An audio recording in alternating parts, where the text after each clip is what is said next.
Hi. So in this course, one thing we do want to make sure we talk about initially here is credit cards. So with credit cards are great. Credit cards are actually something you can utilize. I know a lot of financial gurus out there will tell you, hey, just avoid credit cards, don't use them. But that's because a lot of people don't use credit cards responsibly. One really important thing to make sure that you're doing with credit cards is you're paying them off every month. You can use credit cards and ensure that you are using them correctly by using them for the right reasons, right? So you might take a credit card and say it has a $500 limit, or specifically get one with a $500 limit, and that's how much money you're allowed to spend outside your normal bills for a month, maybe. And that just gives you a cap, right? So you know throughout the month, as long as you're still able to use that card, you haven't gone over your budget. That's one easy way to use it. But another good thing about credit cards is if you put all of your bills off of one, you're then just going to make points off it, right? So if you get a card that has a good reward limit, like I have a Capital One card that every month I cash in like $10 just off of reward points on it, because I basically funnel all my cash straight through this card and pay it off at the end of the month. So if we're using credit cards, we want to use them for reward points, we want to use them for miles, we want to use them for things that actually benefit us. We want to pay them off monthly to ensure we're not actually paying interest, because that's the trap they get you in. We want to ensure that we're using this for our cash flow, right? So say you're paid twice a month, but one of those goes all towards your mortgage. The other one is kind of your fund money, your savings, all of your bills, they come out of that check, right? So we want to make sure that when we do that, we take that amount of money. We would rather have that spread across the month, so we just put everything on a credit card. That way, we know if we don't go over this amount, we're good and everything's planned through it, then we're gaining money off the points, so really saving money. It's really easy, and you got to remember this with credit cards. In an afternoon, you could stack up a giant pile of brand new credit cards that are all being sent to you in the mail. You get offered a new credit card almost every day, almost every store you go into. So stacking up 10 cards can be a lot to keep track of. It's also super easy to do. If you just went to the mall and just went around and bought stuff, almost everywhere you stop is going to ask you if you want to pick up a card. So plan on only using one or two cards. I know it's easy to get a whole bunch of discounts by doing that, but opening a ton of cards will hurt your credit score. Plan on using only one or two cards. Ideally use one regularly and one that is for emergencies. So you have that card that's in your back pocket in case something happens outside of what you have in your emergency fund, or maybe you have that card while you're building your emergency fund. Credit cards can also help with your amount of utilized debt. If you haven't utilized a lot of your open credit limit, your credit score is improved because you're utilizing less debt than you have access to. So it can help to build your credit. Paying it off on time, paying it off all the way each month helps your credit a lot there too. So if we're trying to get your score up using a credit card, paying it all the way off, that will raise your score significantly.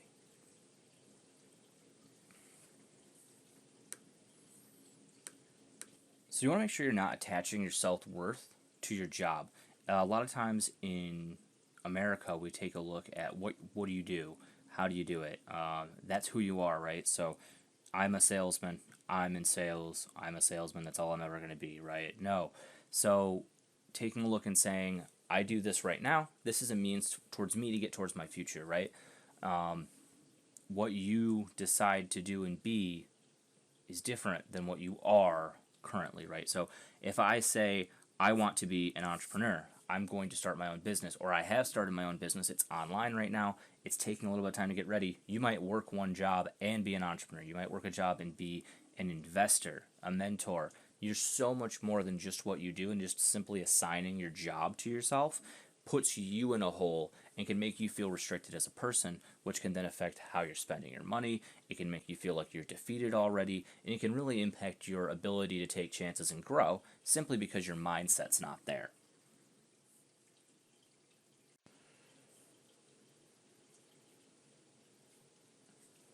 One important aspect of managing your own money is reminding yourself that you're not owed anything. You're not owed a job, you're not owed an income source. The world doesn't owe you that. That's your responsibility to go get. No one's going to take care of you but you. No one is going to pay your bills. No one's going to put food on your table. No one's going to go buy you the things that you want. No one's going to send you on vacation. And it's not anyone's responsibility but you to fulfill those needs in your life. Your friends, your family, your significant others, they're not there to ensure your success. They're there to give you love and support. But at the end of the day, they're not responsible for you, and they're not responsible for the decisions you make and the results that you get. That is all on you. And once you decide to own that and push forward and get things done, you really see a big change in your future and the way that you're looking at your money, how you spend your money, and really what you can accomplish with it.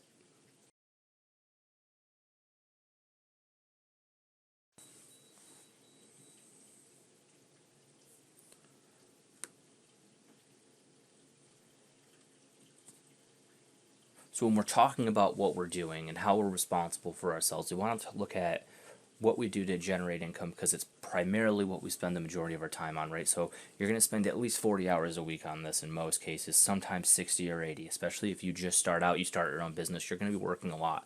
So we want to ensure we enjoy what we're doing.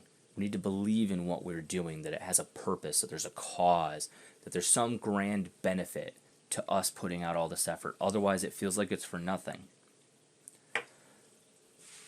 If you go out and you create something, but you're literally creating it simply because you know that if you make this widget, you can charge someone $1 for it and it costs you 10 cents to make, you're not going to sell that to many people because they're going to ask you, why should I buy this for $1 from you instead of Joe for $1?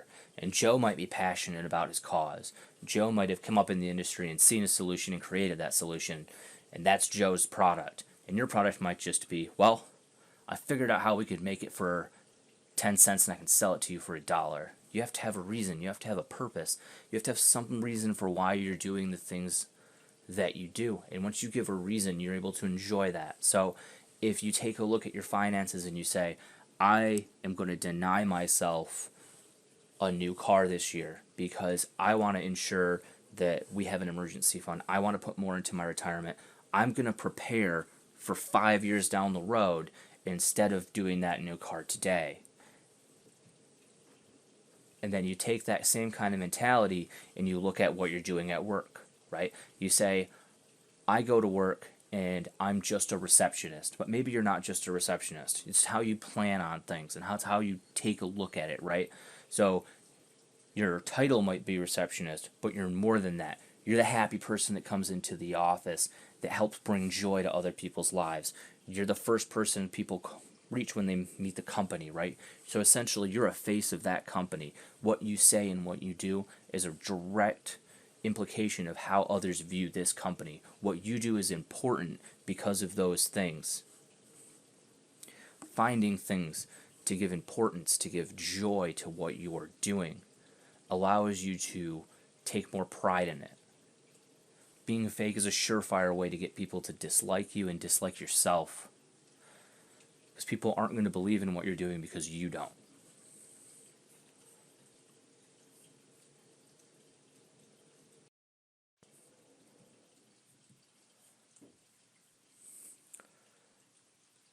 Financially, we want to make sure we're not trying to use products to make us feel better. There's a big correlation between your emotions and your financials, right? So if I know that when I get sad, I will feel better by going out and buying myself a brand new watch that's at least $500, and then I'll show people my watch and I'll feel great, right? I need to recognize that emotion every time I feel it and stop myself from buying so many $500 watches. I might want to buy a new coat or a new handbag just because it makes me feel better for a few minutes. It's a slippery slope. You don't want to lean on your wallet to bring you joy and happiness. You need to choose to be happy. You need to find happiness outside of material objects. If I buy a big new TV, I'm going to feel pretty good about it for about a week. But is $2,000 for a week of not feeling bad about what I bought really going to be worth it after that 2 weeks when I'm like, well, that $2,000 could have been used for a lot of other stuff. I could have paid off that credit card. My other TV wasn't that bad. Spending $2,000 on this really a good idea when I'm making $30,000 a year? If it's a significant portion of my income, I probably shouldn't be making that decision, especially if I'm financing it. So we want to not lean on products for emotional support. Then we also don't want to lean on food for emotional support. This is a big one that I had trouble with a lot, and it's hard for me. It's hard for thousands of others, but it's hard not to love a big juicy burger. It's hard not to love pizza with the cheese and the grease, all the meats. It's amazing. I love it. I'm getting hungry just thinking about it. I'm almost drooling here. I love food. But I realize that could change what I enjoy and how I enjoy it just by simply being that that's all I wanted to eat, right? So by putting all these things into my body, I was slowing down. I was feeling sluggish, and that wasn't how I wanted to be. Uh, I liked pizza so much I was rewarding myself with pizza. I love sugary drinks and soda, so I was rewarding myself with sugary drinks and soda, and it just kind of became the norm. It gets that way for a lot of us, and it's a mind game, right? So sugars, fats, they trigger things in your mind. It's like a reward mechanism, and then you get kind of used to that, and then you need more, and then you need more, and then you need more, because that's the way it works. Once you're used to something, it's not a reward anymore. It's just the normal. So by changing that, right? So by taking that and saying, look, I can reward myself with other things. I can reward myself with a salad, and it might not initially be equally as satisfying, but over time, it can be. Or over time, healthier options can be more satisfying. And I've actually found that by switching to eating less fatty and sugary foods, I got to the point where I didn't like fast food quite so much because I had stopped eating it for a while and I wasn't used to it again. So, and it only took about a month to really reach that point. But once you kind of get unused to the things that you're currently doing regularly, it makes it a lot easier to change. And there's just that transition period of realizing you only kind of like some of these things because you're just used to having them.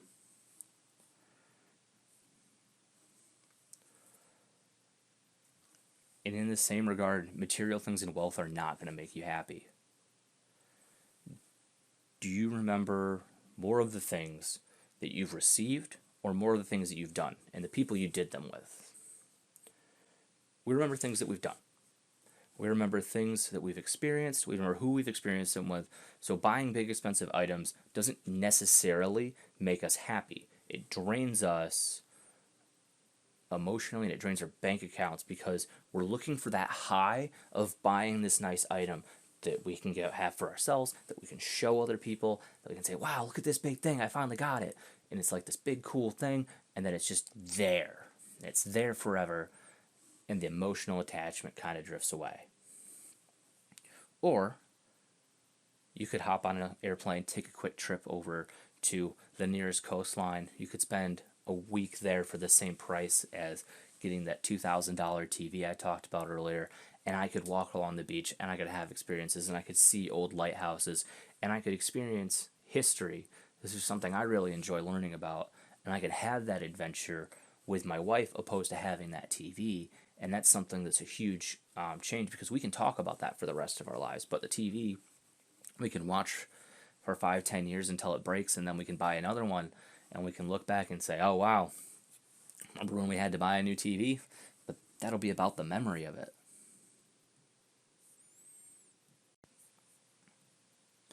Beware of the thief of joy. Comparison itself will make you feel less joy in your life, and that will drive the way you're spending your money. If you compare yourself to what your neighbors are doing, what your friends are doing, what your family's doing, you can really get yourself into a bad spot because if everyone just starts doing that, everyone starts kind of competing and trying to keep up with each other, and it turns into almost a economic arms race where no one's really happy. So the grass isn't always greener on the other side. That saying holds true. There's always going to be someone doing better than you. If you look at other people that are doing better than you, and then want exactly what you see, and you think that they just had it so easy, that's a problem, and you got to be aware of jealousy and kind of check yourself there. Jealousy makes us do things that is out of character. We might not even realize that we are jealous or that we're buying a new car simply because our brother got a new car. We might want to tell ourselves that we don't need things when we feel like we're buying it simply because somebody else did it, or because we're jealous, or because we think we also deserve something. If someone we know has something we want, we might want to take a look at the situation they're actually in. We might want to imagine like, hey, We don't know where they're at. We don't know where they're coming from. That guy that has the same job as me that has $100,000 car and I don't understand how he can afford it, he might not actually be able to afford it. We don't know what kind of debt situation people are in. Just taking a simple look at lifestyle, taking a simple look at where you're at, and appreciating what you have opposed to looking at what others have, because all of our goals are different, right? So, someone with $100,000 car, that might have been their goal, that might have been what they got instead of a house. So, I went and I bought a house because I knew it would be a good long term investment to have something I can fix up, something I can resell later and buy a better house for long term health of my family. This person might have valued a car and got an apartment that was cheap so he could afford this nice car because he likes to drive around and go to car events, and this is his thing. But that's not my thing, and that's not my life.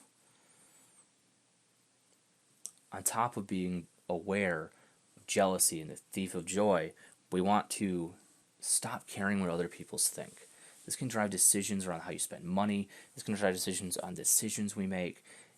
And realistically, other people aren't thinking about you as much as you think that they are.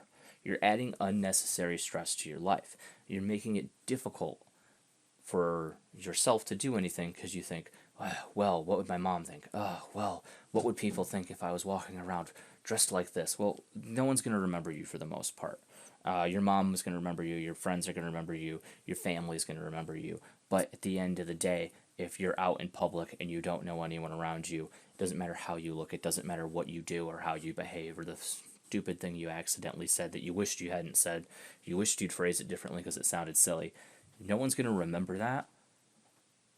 And the proof of that is I want you to think back to yesterday and your interactions with random strangers when you bought something or when you were just walking down the hallway at work. You don't remember any of them because they were insignificant. The moments in your life that are significant are the ones with your friends, the ones with your family, the ones that have true meaning. But your little interaction with somebody or some sales rep that called you in the middle of the day and interrupted your meeting, that wasn't significant for you, so you don't even remember that person's name. And that's an important thing to ensure that we're remembering.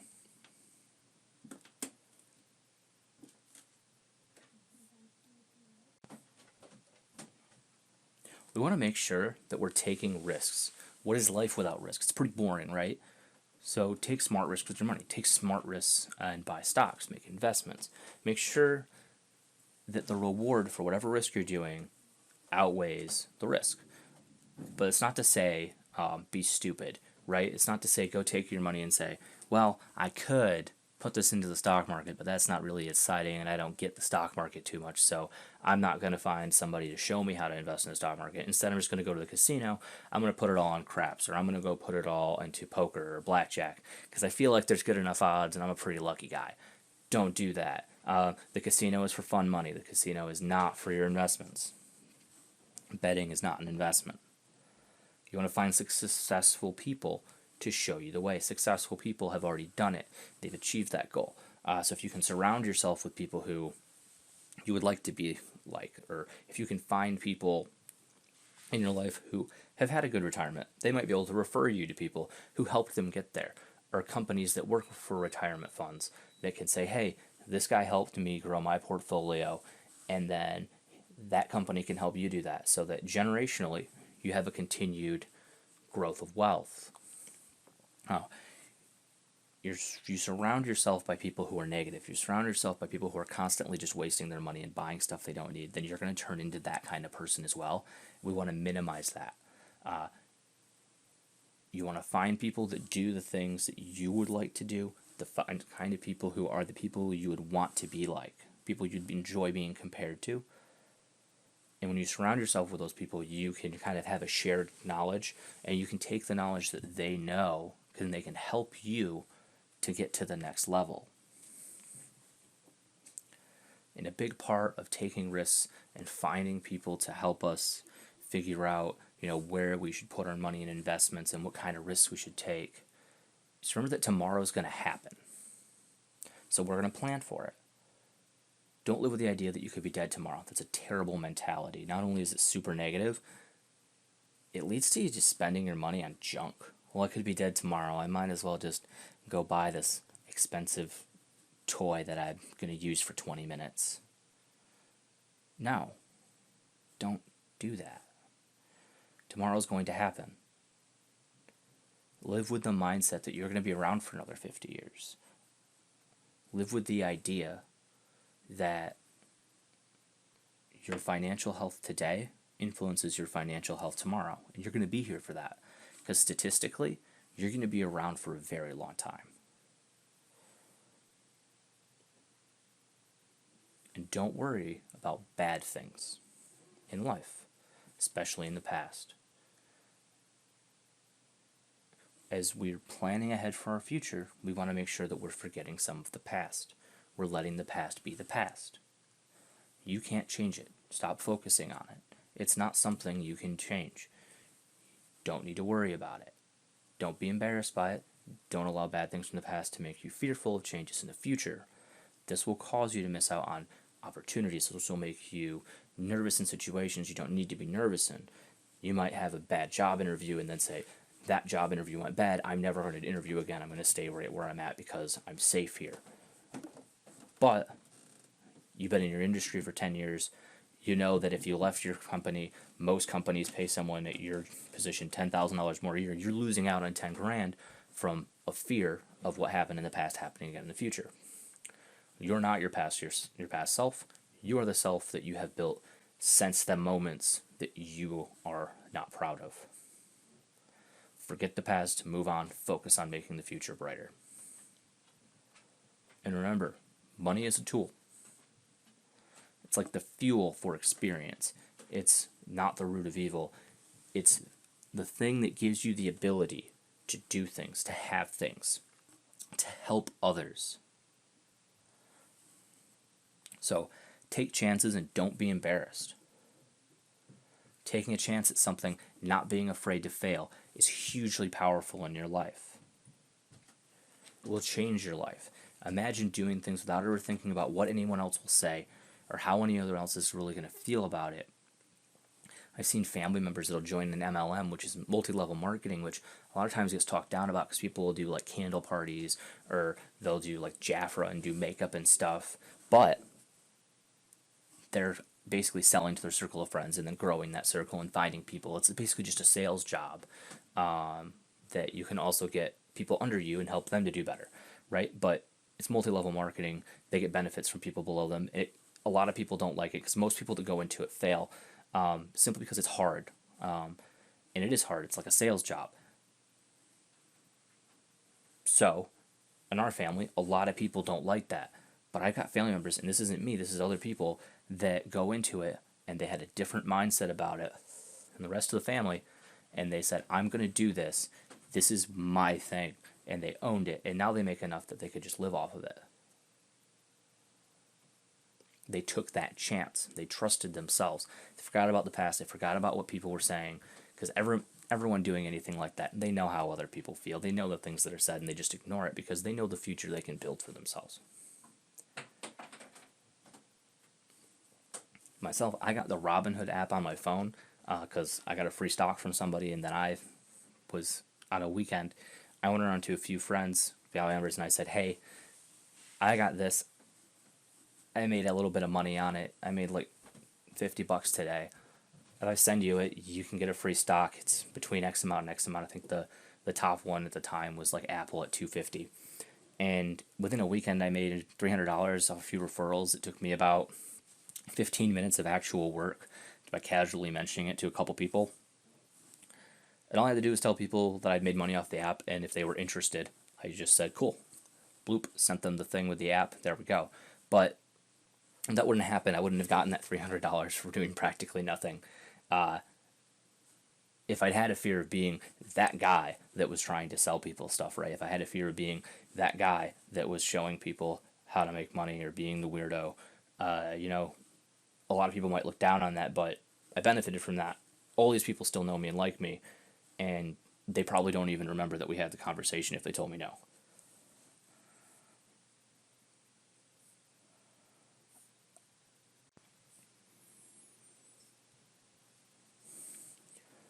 And lastly, what we want to talk about with your money is we want to save. I know I mentioned saving for retirement earlier, but we want to make sure we're doing that. It's very important. Every time you get paid, you set off a chunk of your pay. If you have an employer that matches it, make sure you're putting aside the least as much as they're matching, so you're doubling what you're putting into your accounts. Interest gained on top of interest is called compound interest, and that's what you're gaining in retirement, right? So if at 30 I start putting money aside and I start getting 5% a year. Actually, last year on my investments I got 24%. It was crazy. The economy went ballistic. But even at 5%, if I put in 8% of my income every year, I know I can pull up a quick Excel sheet, I can run a chart, and I know I will have enough to retire on. I'll have enough where I can basically live on my dividends at that point. And that's what we want to aspire to. We want to make sure that once we do retire, we have cash there. Because the whole reason for all of this, for all of your financial planning, is because at some point in your life, you're going to stop working. At some point in our lives, we all max out on what our ability to work is. We age out of the workplace and physical ability to do things. We age out of the workplace in what we can learn. We get tired of working. It's done. Our drive is gone. We've done it for 40 years. It's time to stop and just enjoy and explore. We want to prepare for that. We want to be ready for it. We want to be able to go spend time with our grandkids. A big part of that is also saving for emergencies again. Expect that you'll have to fix your car. Expect that your dog's going to get sick. Expect a solid $1,000 a year in unexpected fixes. And then keep that $1,000 just sitting around waiting for you to come and use it and replenish it every time you use it. It doesn't have to be hard. It doesn't have to be complicated. Just make saving a habit, and it'll be as easy as you make it.